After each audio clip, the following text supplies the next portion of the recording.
introduce our panel.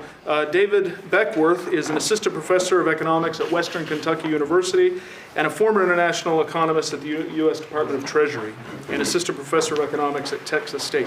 He's done research on the measurement of monetary policy, the transmission mechanisms through which it works, and its impact on global, national, and regional economies.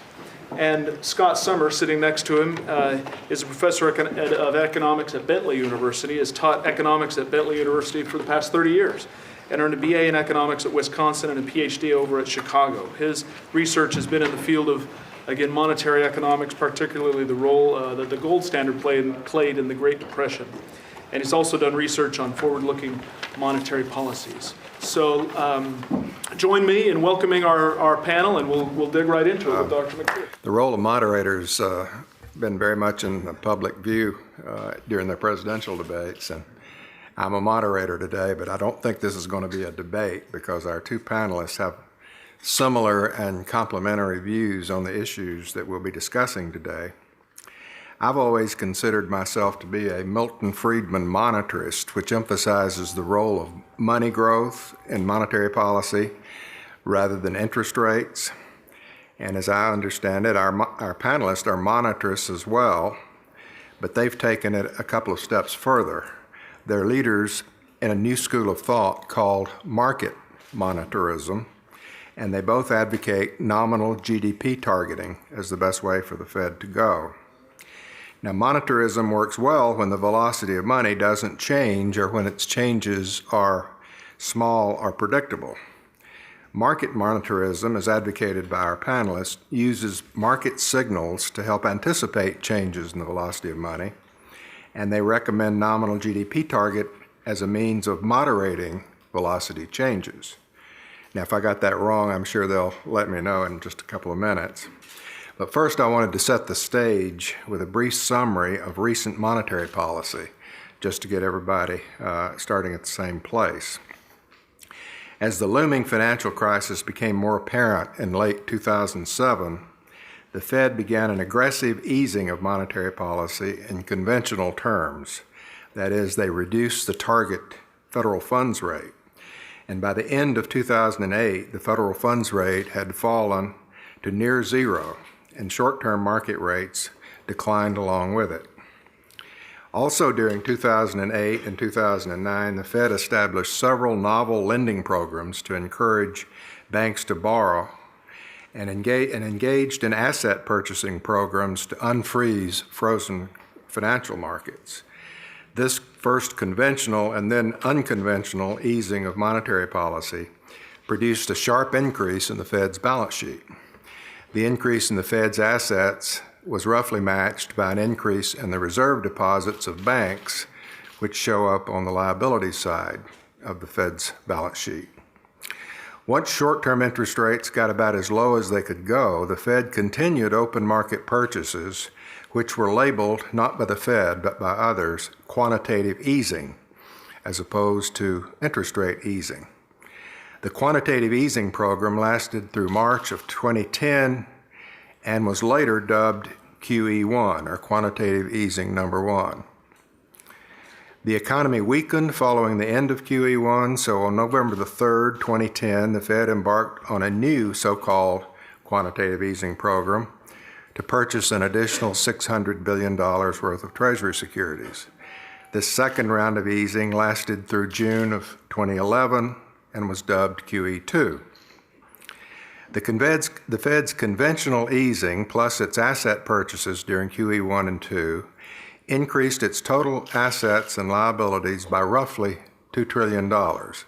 Its assets went from about $800 billion prior to the financial crisis to about $2.8 trillion by the middle of 2011, where they have remained since. Contrary to the impression you may have, there has been no net expansion of Fed assets since the middle of 2011. The economy weakened again in mid-2011, so in November, in an effort to put downward pressure on longer-term interest rates, including mortgage rates, the Fed announced a maturity extension program. The Fed would buy longer-term treasuries and sell an equal amount of short-term treasuries. This program was called Operation Twist. Operation Twist, as opposed to the earlier programs, did not increase the Fed's assets or liabilities since their purchases were offset by sales of something else. It was extended last month and is scheduled to expire at year end, but we may learn tomorrow that the Fed wants to allow that to expire or to extend it. During 2012, as the weak recovery became even weaker, the Fed's FOMC announced at its September meeting a new easing program, naturally called QE3 by others. It would buy $40 billion worth of mortgage-backed securities per month until the unemployment rate improves significantly. This latest program is open-ended rather than having a fixed time period or a fixed dollar amount of asset purchases. The rationale for QE3 now is that Congress had given the Fed a dual mandate of low inflation and low unemployment. Inflation was pretty tame, close to the Fed's new target of 2%, but the unemployment rate had been stuck above 8% for a long time. I know from personal experience that the FOMC is very reluctant to do any major monetary policy changes during election season, so they obviously felt that their mandate from Congress combined with the further weakening of the economy required it. The holdings of large amounts of excess reserves by the banking system, rather than the banks using all of them to create new loans and investments and thus create new spendable money, blunted the impact of the Fed's actions. In effect, the banking system sterilized a lot of the Fed's open market purchases. They may have been necessary to prevent a double-dip recession, meaning the Fed's purchases, but they obviously have not been sufficient to bring recovery up to desired levels. Now, by the same token, the critics' charges of massive money creation or money printing, which will lead to hyperinflation and a collapse of the dollar, are misplaced, in my opinion. If you watch CNBC and Bloomberg, virtually every guest on there talks about the Fed's massive money printing and how that's going to lead to massive inflation and a collapse of the dollar. That is not likely to happen, in my opinion, because those purchases have created bank reserves which were still on the books of the balance sheet. Or you can go to the money supply and see how it's been behaving. In the last couple of years, the M2 measure of the money supply has grown from 6 to 7%. And if you look to the dollar, the various indexes of the trade-weighted average of the dollar, it is about where it was prior to the financial crisis. It went up a good bit early in the crisis due to safe haven considerations, and it's been coming down, but it's right now about where it started before the crisis. Now, I'm eager to find if our panelists agree with what I've just said and to hear their recommendations for improving Fed policy and the results of Fed policy. And I hope they keep in mind that I retired from the Fed in November of 2004, so any mistakes it may have made since then are not my fault. So let's start with David first. What is nominal GDP targeting, David? Well, let me answer that by going back to a point you just made, and you can see on the picture on the screen here. There's this common view that the Fed has just been incredibly easy. It's been dropping money into the economy. In fact, there's many observers who talk about a helicopter with Ben Bernanke driving it and dropping lots of money. So this picture here kind of captures this notion that the Fed has been incredibly easy. What Scott and I would suggest is to take a more nuanced approach in understanding what the Fed has done. On one hand, when you have the printing press going and the Fed creating money, an increase in the money supply, that does tend to encourage spending. But you can also have an increase in money demand. And that's the tendency for households, for firms to want to increase their holding of money. And when they do that, that will actually discourage spending. So you can have a huge increase in the stock of money and have no effect on inflation, on spending, if it's being hoarded or held by households. So Bob mentioned that approximately $2 trillion of Fed money, a very narrow measure of money, which is currency in circulation plus bank reserves, has occurred over the past few years. Well, that same amount has almost been matched by an increase in bank holdings. So you can think of it as the Fed's increased its supply of money, and the demand for it has gone up proportionally by the banks. Call that increase in demand a reduction in velocity, if you will. Yes. So what you called velocity would be the same thing as an increase in demand for money, or decrease in velocity, increase in demand for money. I would also note when we talk about the money supply, we've been talking about the Fed's money, but there's other forms of money as well. All financial firms, or many financial firms, make money as well. Your deposit, that's a financial firm's liability. That becomes money as well. And if we look at money more broadly speaking, as Bob mentioned, it hasn't grown dramatically, and the demand for it has actually increased as well. So when we think about the effect of monetary policy, what we want people to do is to realize there's both the demand for money and the supply of it. And you could create an infinite amount of money, and if the demand for it is just as big, it's not going to have an effect.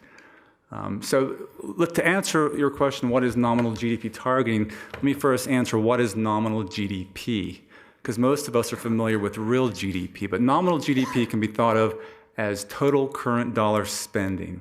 So if we were to go out and take a look, maybe from 30,000 feet down, and measure how much money is being spent on the U.S. economy, we'd call that nominal GDP, or total current dollar spending. And that's equal to the total amount of money on one hand, and then how often it's being used. So there's a stash of money, and then there's the tendency to use it. How often will we use that money? Again, that's money demand. And so you could have a huge stash of money, and if it's not being used, total current dollar spending may not be that high. In fact, it could actually fall. You could increase the money supply and see a drop in spending if the demand for money goes up even more. A final way to think about this, and just to throw an equation up there you probably saw in college, is something called the equation of exchange. And that M there stands for the money supply. V is velocity. So money supply times velocity, or money supply times money demand, should be equal to nominal GDP, which is equivalent to P, the price level, times real GDP, or the dollars spent on the goods and services produced in the economy. And what we're suggesting with nominal GDP targeting is the Fed should try to stabilize that M times V, or money supply times money demand. And we'll talk more about how they would exactly do that a little bit later. But our belief is that if the Fed did this, it would solve a lot of problems, and we would see a robust recovery going forward. Now, how would it work in practice? So on this next figure, you see a chart that shows total current dollar spending over time. So imagine the Fed is targeting nominal GDP, and it's growing at a steady pace. Then all of a sudden, a boom occurs. So all of a sudden, total current dollar spending grows too fast. Maybe people have seen lower lending standards, or people get euphoric and they spend more than they normally do. Well, that kind of boom would be destabilizing, leads to asset price bubbles and other behavior you might not like. So the Fed would say, no, we're not going to allow that to happen. We're not going to allow it to be a permanent increase in the level of spending. We're going to step in, and we're going to bring it back down the path. And so we would put it on the red line on the figure would be the level target. So one thing that we're advocating is a level target. We're going through time, nominal GDP misses its target, the Fed has to make up for it in a subsequent period. It can't let bygones be bygones. It has to make up for past mistakes, both good and above and below the path. So with that said, this next figure illustrates more a development more like what we've seen recently. We're going through time, spending's traveling along, and then all of a sudden we have a drop or a bust in spending. And if you let that persist, it would look something like this. And this is destabilizing for a number of reasons. Let me just point out one now. If you've been traveling through time like we have 25 years or so prior to the Great Recession, we grew about 5%, nominal GDP did. And when you have stable nominal GDP growth, it creates stable nominal income growth, which is the same thing as saying stable current income growth. So imagine you're traveling through time. 25 years, you've had stable current income growth on average, and you're going to take out a 30-year mortgage. Well, you're probably going to base your forecast of what your income growth will be over the next 30 years based on what they were the previous 25 years. It's a good rule of thumb. So people take out these long-term mortgages, these long-term fixed debt contracts, and all of a sudden they hit a bust. suddenly they don't have the income they once thought they had, and suddenly that debt burden goes up. And that's one way to look at the current crisis. We had 25-year runs called the Great Moderation. Things went really well, and then we had this sudden, unexpected drop in current income growth. The Fed's job and under a nominal GDP target would be to correct that. The red line would show where nominal GDP would put it back on target. Okay, so with that said, what actually has happened? So this next chart shows the actual path of nominal GDP. And again, this starts in 95, but this is based off of a trend, off of history going back to the early 80s. The black line shows actual dollar amounts of spending in the U.S. The blue line you see shows a trend based off of the 1983 to 2007 period. And that red line shows the Congressional Budget Office's estimate of where nominal GDP should be today. So the trend and the CBO's estimate is slightly different, but they both show a big gaping hole between where nominal GDP is and where it should be. So you can see around mid-2008, suddenly there's a huge drop in the level of total current dollar spending. And that was triggered by the financial crisis. Right? It was triggered. We can get into the cause and effects here. I don't know if, Scott, if you want to chime in now and respond to that. It actually works both ways, because the big decline in nominal GDP was basically, between June and December of 2008. Lehman Brothers failed roughly halfway through that period, and the worst part of the crisis followed Lehman Brothers failing. So a lot of us think that the causality actually went two ways. We all know about how the financial crisis contributed to the recession, but a lot of market monitors think that the big fall in nominal GDP between June and December 2008 really intensified the financial crisis. And that's why the estimates of financial losses were much, much larger at the end of that drop in nominal GDP than, say, in mid-2008.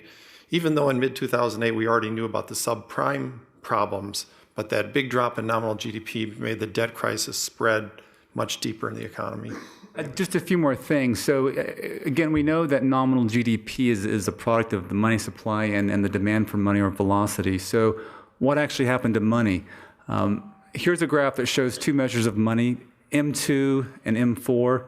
And don't worry about the divisio. The divisio is just a way of indexing money, so it's scaled appropriately. But M2 measure, which Bob talked about earlier, has been relatively stable. But M4 is a measure of money that's broader than just M2. M2 measures what I would call retail money assets that we use as money, checking account, currency, money market mutual funds. But there's also institutional investors who need money, pension funds, life insurance companies, big mutual funds. And the assets they use as money is broader than what we do. And that broader measure of money, M4, shows a sharp decline about the time nominal GDP goes down. So we have both. Well, in this picture, we see a decline in the stock of money. And I'm also going to show you this next slide, which suggests that the demand for money also went up, at least from the household's perspective. In this figure here, there's a couple of lines we've got to assess. The blue line shows the share of households' assets that are liquid. So think of the assets that you own as an individual, and what percent of those are liquid. That would be money, again, checking accounts, if you own some treasuries, but highly liquid assets that you would turn to in times of uncertainty. So if you don't know what's going to happen in the future, if you don't know if you're going to hold your job, you would go and hold on to highly liquid assets. There'd be a shift into that. And this shows them as a percent of the total household budget. So during the last two recessions, the gray bars there, you see that they increased. The share of household assets that are liquid, the share of money-like assets that households are holding, it surges during the recessions. And along with that goes the unemployment rate. And this doesn't prove causality, but it does suggest that when people are uncertain, their demand for money and money-like assets increase. And so we both had a decline in terms of money, broadly measured, as well as an increase in the demand for it. And the two kind of fed into each other as well. So we've had a decline in nominal GDP. I would also mention, based on the previous slide and this one, you can see the share of liquid assets held by households is still elevated. They're still holding an inordinately high amount of liquid assets, which means they're still uncertain about the future. There's still something that's preventing them from moving out of liquid assets into riskier, higher yielding ones. And similarly, the money supply hasn't grown as rapidly in terms of broad money as we've seen before. So that's kind of a summary of what is nominal GDP and what's happened to it over the past few years. I find it interesting that I think of nominal GDP as the right-hand side of that equation of exchange, prices times real output, but you're sort of focused on the left side of it, which I guess focuses on what causes the spending. Right, the money side of it. So. Yeah. Scott, do you want to pick up here or something? Okay, yeah, I'll talk about some of the issues that I've heard raised over the years, and feel free to, interrupt me with questions. I'd be glad to address any. Let's just think about what nominal GDP targeting might be like. We've averaged about 3% real growth over the last, say, 100 years. And basically, the optimists think we're going to keep growing at about 3%, and the pessimists think we're only going to grow about 2% going forward because of various problems with our economy. So that's sort of the range of estimates you get, 2 to 3% real growth. Now, nominal GDP growth is inflation rate plus the real growth rate. So during the Great Moderation, we had about 2% inflation, about 3% real growth for a total of 5%. Okay? And basically, in the long run, all the Fed can do is control that total, the sum. It can't control the breakdown between those two components. So the Fed could have the economy grow at 5%, but the amount of real growth you get depends on technology and all that other stuff. So one way to think about it is if we're going to grow somewhere around 2 to 3% real terms over the next few decades, you could set a nominal GDP target, say, at 4.5%. And basically, that's going to get you somewhere between 1.5% and 2.5% inflation long term. We don't know exactly, but something in the ballpark of 1.5% to 2.5%, which is close to the inflation rate we had in the Great Moderation. Now, the reason I raise this is a lot of people, I think, are a little bit frightened of the fact that if we move to nominal GDP targeting, we're moving away from what we've been doing, which has been sort of a flexible inflation target. And so a lot of the questions I get are, well, what happens to inflation then if we move in this direction? Couldn't inflation go crazy up or down? And of course, anything is technically possible, but when you start to think about what's plausible in terms of long-term real growth rates for the economy, it's really very unlikely that inflation long-term would average much different than around 2%, a little bit above or below. Then the second question is, well, what if there's short-term fluctuations? Couldn't you have a year where you had 0 real growth and 4.5% or 5% inflation? Yes, you could, but then you have to think about why is that happening? That kind of outcome, which could occur under any sort of targeting regime, would reflect a really negative supply shock hitting the economy if you had no real growth and pretty high inflation. And the fact of the matter is, monetary policy just can't do much about supply shocks. So Americans are going to take a hit to their living standards, whether you do inflation targeting or nominal GDP targeting when there's a supply shock. But in fact, it's even worse, because if you do inflation targeting during a supply shock, the hit to living standards will actually be greater for sort of subtle reasons. And here's why. If you had, say, 2% inflation targeting and a real negative supply shock, you'd have to really lower the growth rate of nominal GDP, maybe down to around 2% or something like that. And that slow growth in nominal GDP would create a lot of unemployment. More unemployment during the supply shock than you get with nominal GDP targeting, which is sort of more flexible. And so what would happen is, in addition to suffering from whatever the direct supply shock was, like a cutoff of oil or something, you'd have the secondary effect of high unemployment under inflation targeting. With nominal GDP targeting, you've got a sort of a shock absorber. And what happens is, during bad times, when real growth is slow, you allow a little more inflation, and that sort of helps equilibrate the labor market. It prevents a big surge in unemployment. And then when things are really good in the economy, when you have a boom driven by, say, technology, like in the late 90s, you actually drive inflation lower than it would normally be. And what that does is it tends to reduce the amount of bubbles or excesses you get during the boom periods. So it's sort of a more counter-cyclical policy than inflation targeting. You slow down the booms a little and you raise the economy a little bit in recessions, but you still keep that long-run inflation rate pretty close to 2%, which is arguably what matters. And when people think about the costs of inflation and why it's a problem, a lot of economists would argue that people are thinking about that in the wrong way. You know, the average person thinks about inflation in terms of their own pocketbook and how it affects their living standards. But in the long run, monetary policy can't affect our rate of growth and standard of living. So economists see inflation as a problem that is sort of destabilizing for the economy, potentially destabilizing. And we would argue that the benefits you get from stabilizing inflation, which are real, would be even greater from stabilizing nominal GDP. That is, many of the problems that we associate with inflation instability are actually better measured by nominal GDP instability. Could you translate that language into inflation's not so bad, but unexpected inflation is what is bad? That's right. You can sort of learn to live with any particular inflation rate, but even there I would qualify it a little bit. When people talk about unexpected inflation or deflation being bad, they're usually talking about it when it's from what's called the demand side of the economy. So this destabilizes the economy. If we have a surge of spending and higher inflation, we have a temporary boom and a relapse afterwards. If we have deflation, we tend to have unemployment because wages are sticky downward and so on.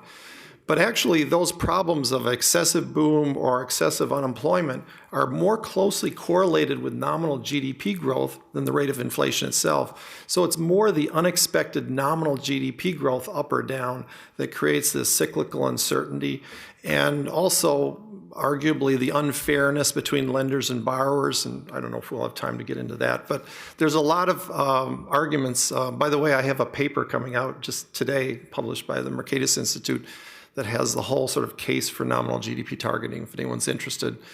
But a few other problems I'll just briefly mention about inflation targeting and see if there's any questions. It turns out to be really tricky, the question of how do you define inflation, how do you measure it, and which one is appropriate. Here's one example. Over the last, say, 6 years since the housing bubble peaked in 2006, the U.S. government shows housing costs rising about 10% total over that 6-year period. 10% up. The Case-Shiller index of house prices is down 35% over that period.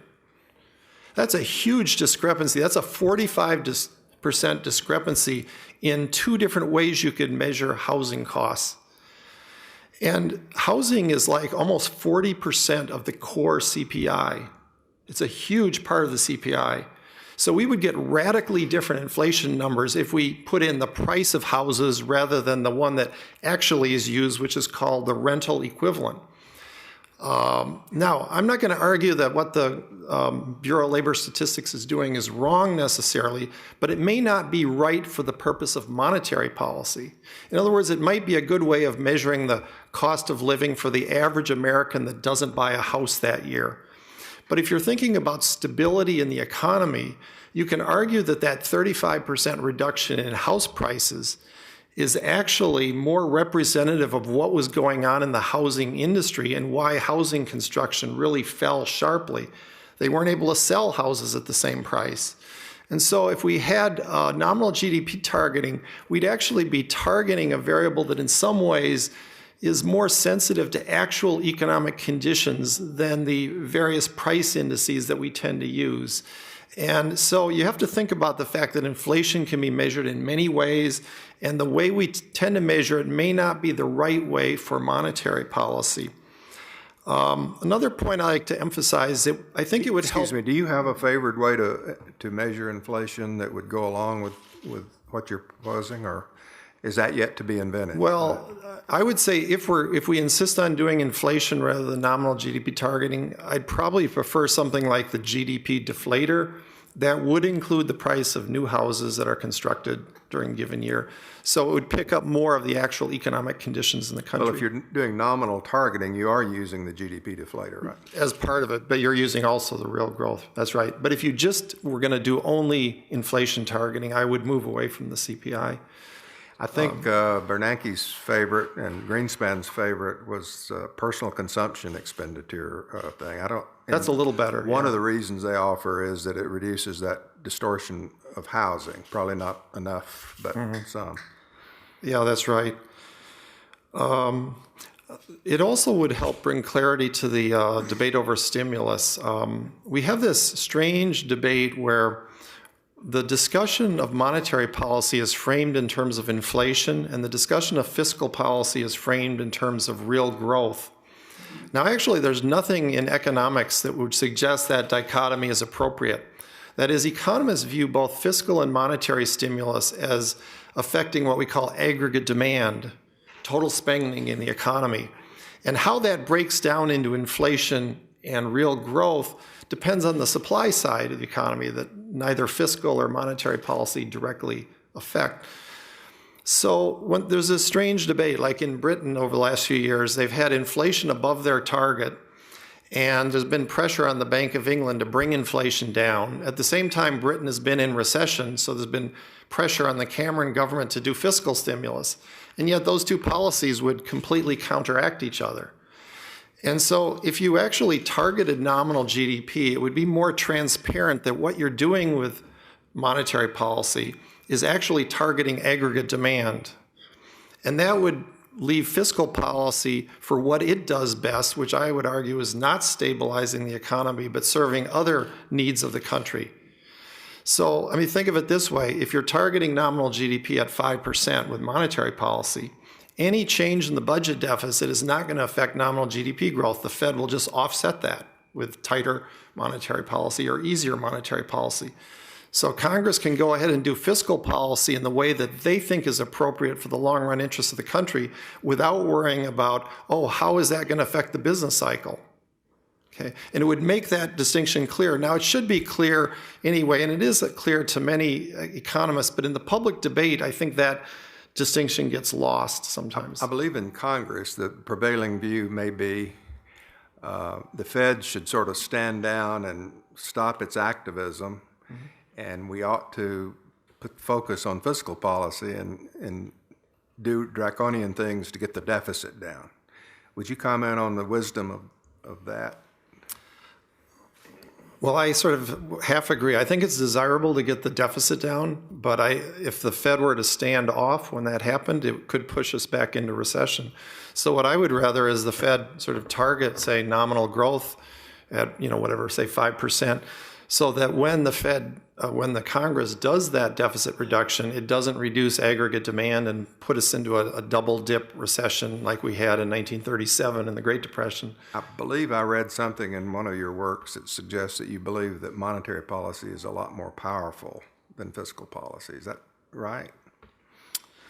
Yeah, I mean, I think if you think about that, in the economics profession, whenever we talk about, say, inflation targeting, 100% of the time it's discussed in terms of monetary policy, and 0% of the time it's discussed in terms of fiscal policy targeting inflation. Now, why do economists of both conservative and liberal persuasion believe that it only makes sense to talk about inflation targeting in terms of monetary policy? Because they just don't think fiscal policy is powerful enough to control the rate of inflation over the long run. And that suggests that they think monetary policy over time has more impact on inflation. Now, there is a special argument, of course, at the zero interest rate. We haven't gotten into that.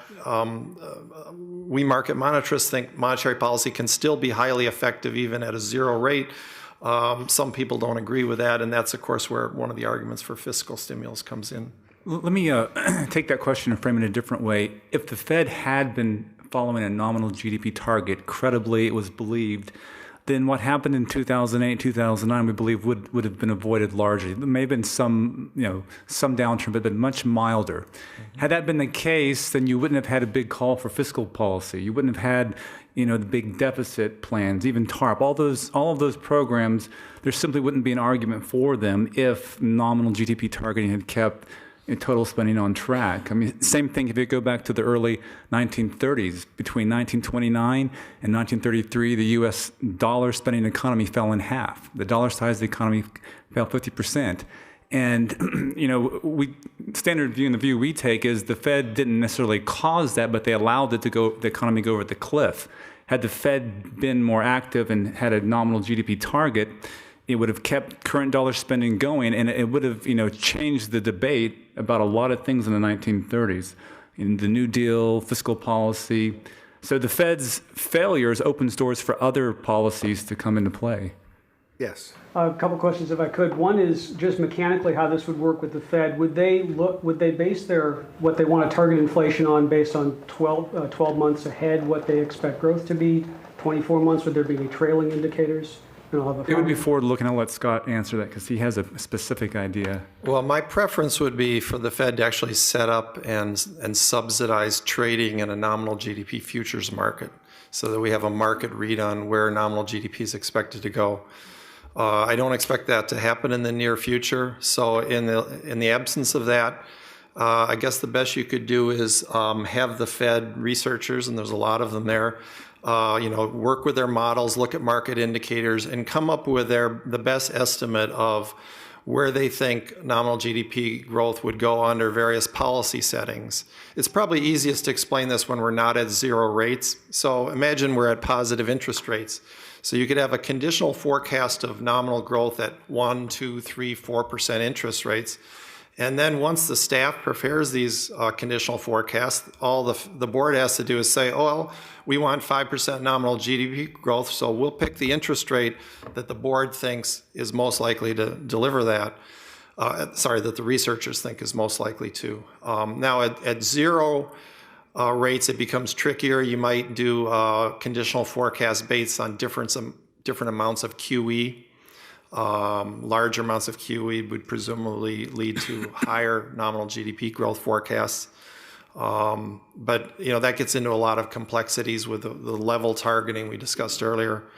But essentially the idea, here's the metaphor I like, it's called targeting the forecast. And the metaphor I like is if you imagine a captain is steering an ocean liner and you casually converse with him and he says, well, we expect to end up in Boston in about 2 days. And you say, but aren't we headed to New York? And the captain says, well, we were, but given wind and current conditions, it was blowing us off course, and we now expect to make landfall in Boston. I would ask the captain, well, why haven't you adjusted the steering so that the port that you expect to end up in is the one that you want to end up, the goal, so to speak? And believe it or not, most central banks around the world are like that captain that is perfectly content to be blown off course. That is, most central banks will give you a forecast for economic growth in nominal terms that's different from where they'd like it to be. That raises the question, well, why don't they adjust policy until the forecast nominal growth in the economy is equal to the goal of nominal growth? You make those identical, essentially. It makes obvious sense if you're thinking about steering a ship, and usually monetary policy does do roughly that, and certainly in your period of the Fed, I think it did work roughly that way. But at the zero bound, central banks become very cautious. They're not willing to do highly aggressive moves. So the central banks end up doing less than they actually expect would be needed to get the growth they want, and they sort of cross their fingers and hope that things go better than they actually expect on average. At least that's my perspective. I do remember you'd try to get the money supply to grow a certain percentage over time, and you'd overshoot it or undershoot it, and you just go back to the desired percentage, and there'd be no real thought to overdoing it one way or the other to make up for the past mistakes. David, could you put the equation of exchange? Focusing on the bottom, where on the right side, where the P is the price level and Y is real income. A couple of meetings ago, the FOMC formally adopted a price target of 2%.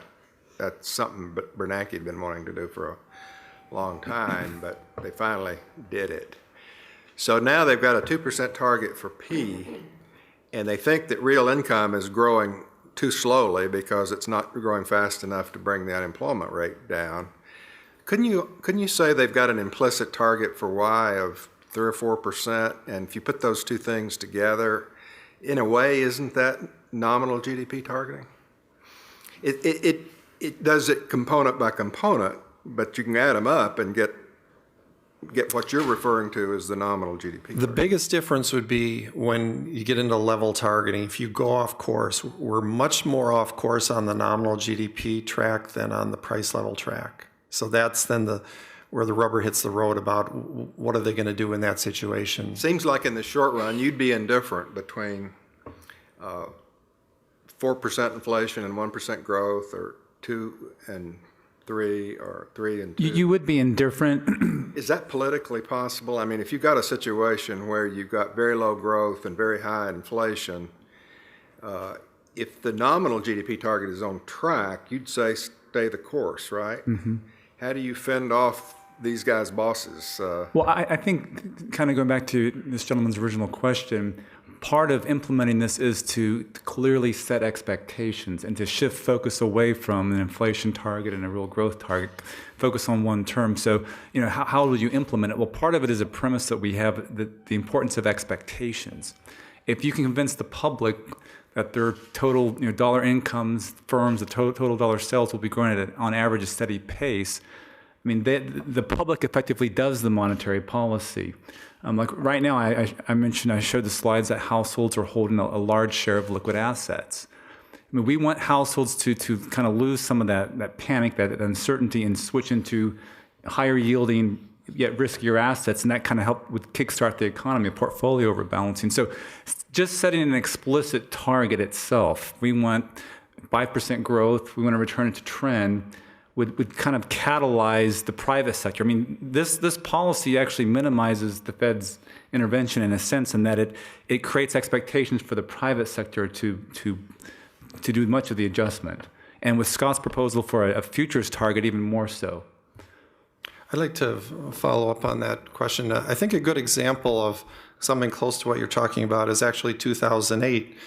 We had an adverse supply shock with really soaring oil prices in the middle of the year. Growth slowed sharply and inflation rose. So it was probably not too far from those numbers of 1% real growth, 4% inflation. And in the second half of the year, when things started to turn down, Dave and I think the Fed really was behind the curve in terms of easing. A real critical decision occurred in the meeting 2 days after Lehman Brothers failed. At that time, the Fed funds interest rate was 2%. This is in September 2008. And we now know that nominal GDP was already falling very rapidly at that time. The Fed had a meeting and decided not to cut rates 2 days after Lehman failed. Why not? They said in their statement, well, we see equal risks of recession and inflation. Well, it's clear why they saw a risk of recession, but what about the risk of inflation?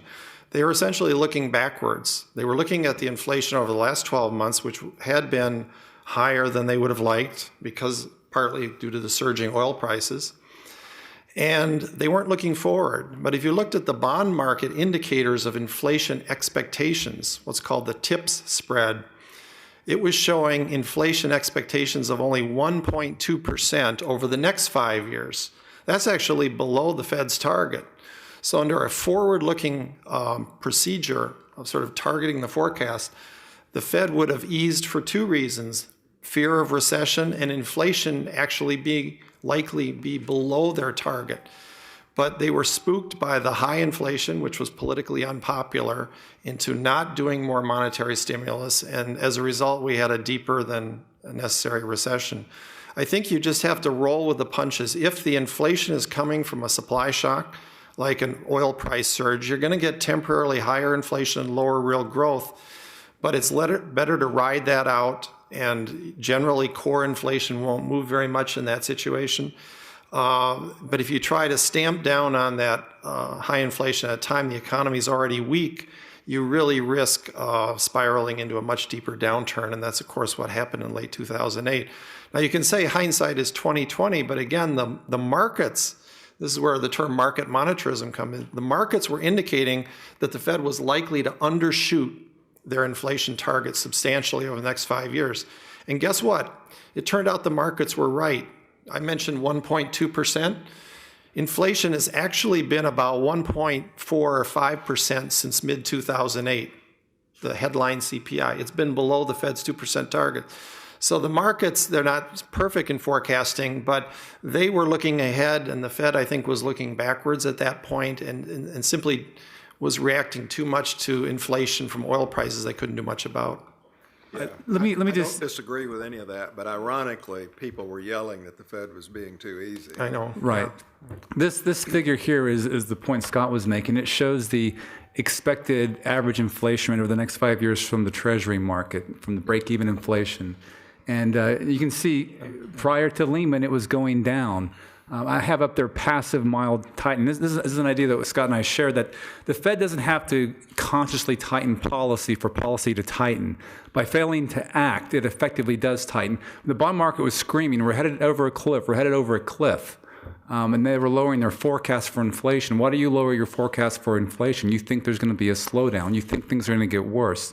And the Fed was effectively driving the car, looking in the rearview mirror at the headline CPI and commodity prices last month. They weren't looking forward. The market was screaming, look forward, we're headed over a cliff.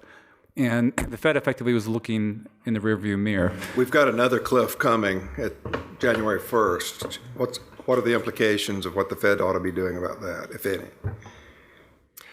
Well, I would argue that one of the advantages of level targeting is that we have the graph where you say go down and come back to the trend line, or go up and come back to the trend line. But that also overlooks the fact that it makes those deviations smaller in the first place. And that's because a lot of recent research in economics suggests that current aggregate demand or current spending in the economy is strongly influenced by expectations of the future. So if during that period, say in late 2008, there was confidence that any decline would be offset and we'd come back to the trend line within a few years, investment would have held up better because firms would have had confidence that any downturn will be short-lived. But instead, firms correctly saw that it was going to be a deep and long-lasting recession, and so investment fell very, very sharply. It's sort of like the analogy I'd use is the way commodity markets work. The price of gold or oil or something like that today is very strongly influenced by what people think it'll be worth 2 or 3 years down the road. And the same is true of aggregate demand. If you have a policy to quickly return to the trend line, that will keep it from falling so sharply in the first place initially, or rising too high, because people out in the markets, firms, investors will expect the Fed to bring it back to that trend line. So I believe that with the fiscal cliff coming up, if we had a level targeting regime where we promised to make up for any shortfall, the effect of the fiscal cliff on real GDP would be much smaller than under current policy, where there's no promise to make up for any shortfall caused by a fiscal cliff. Yes. How does this work in extreme circumstances? Say you're targeting 5% in GDP. I think there was a 12-month period in 2008 where the economy contracted 5 or 6%, if I'm not mistaken. Do you want inflation at that point of 10 or 11%? And similarly, occasionally growth will go above 5%. Do you want deflation at times like that, if that's forecast? It just won't happen. There's no macro model where you could get 5% fall in real GDP and 11% inflation from essentially a demand-side problem, which is what the financial crisis was.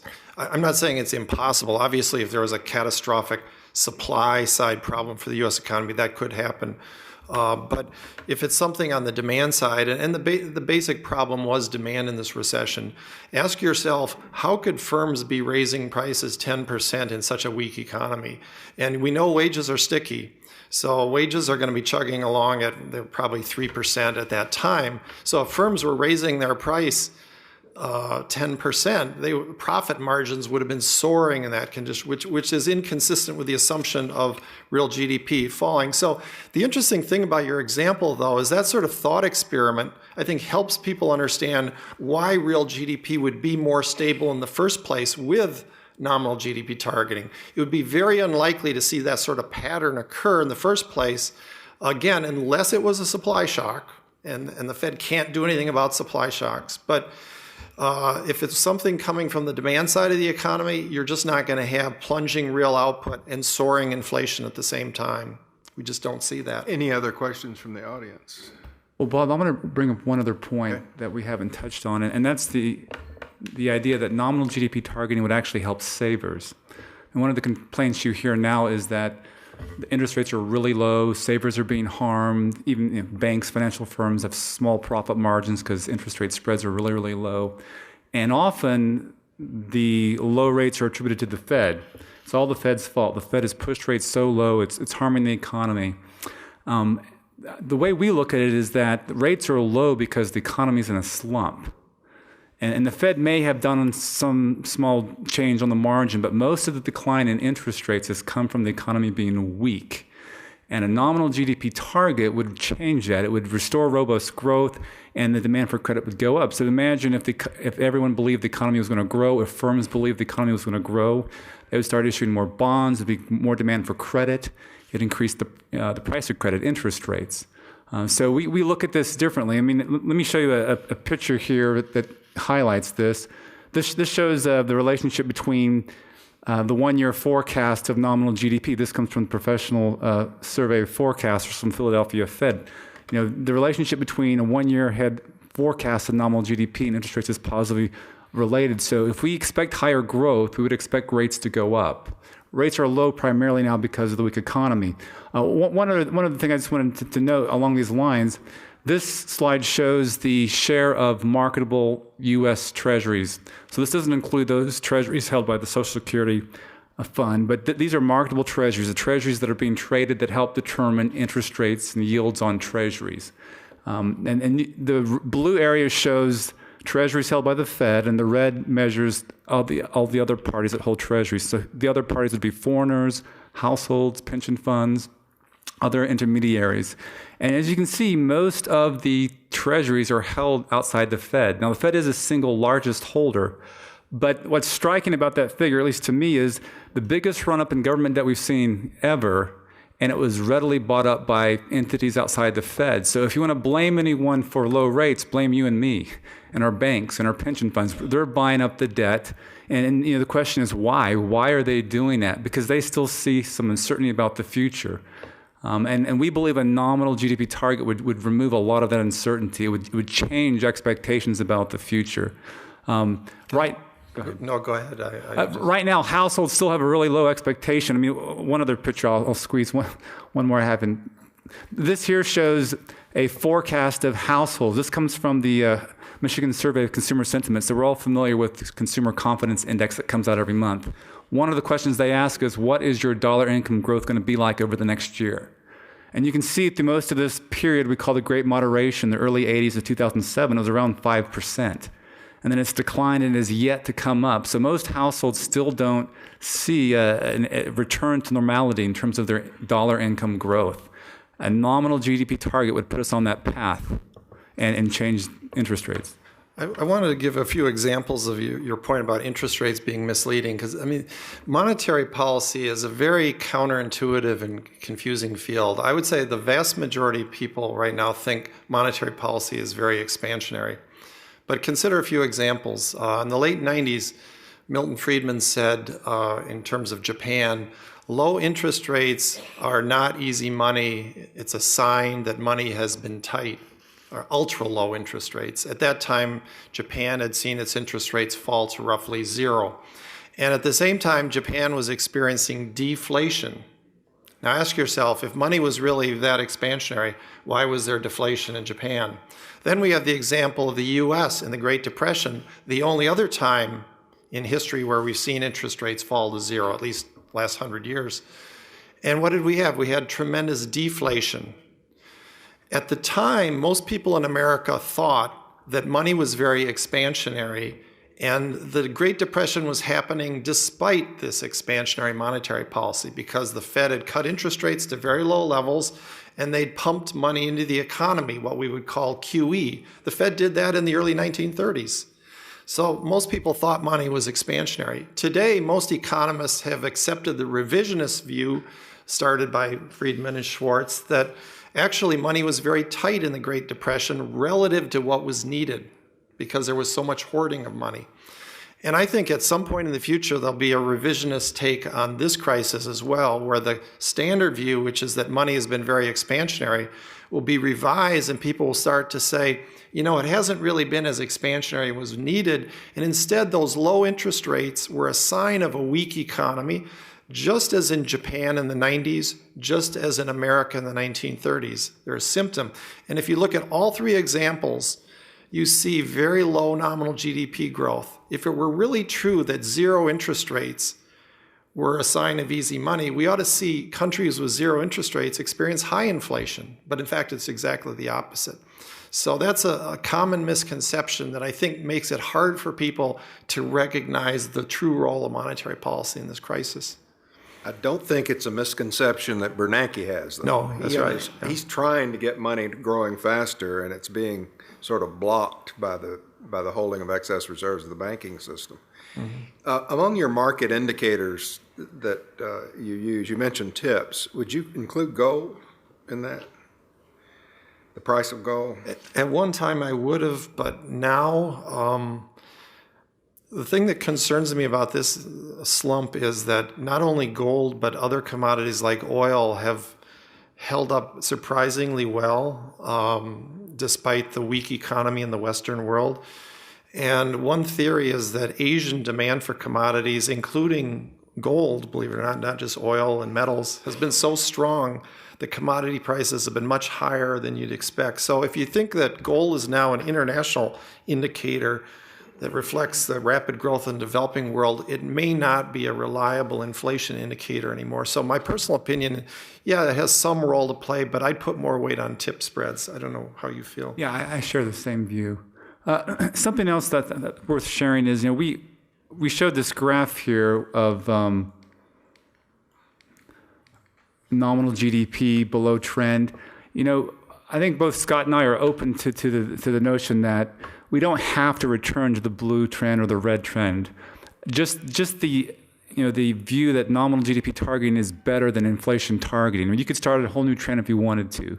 It better stabilizes the economy. It avoids the boom and bust betters, as Scott explained. If you're someone who doesn't think the Fed has done that bad of a job, we still would think a great case can be made for a new target, even if you start a new path. You don't return to the pre-crisis trend path. So nominal GDP targeting, wherever we can have a debate where we want to start the new path, but we believe it's optimal.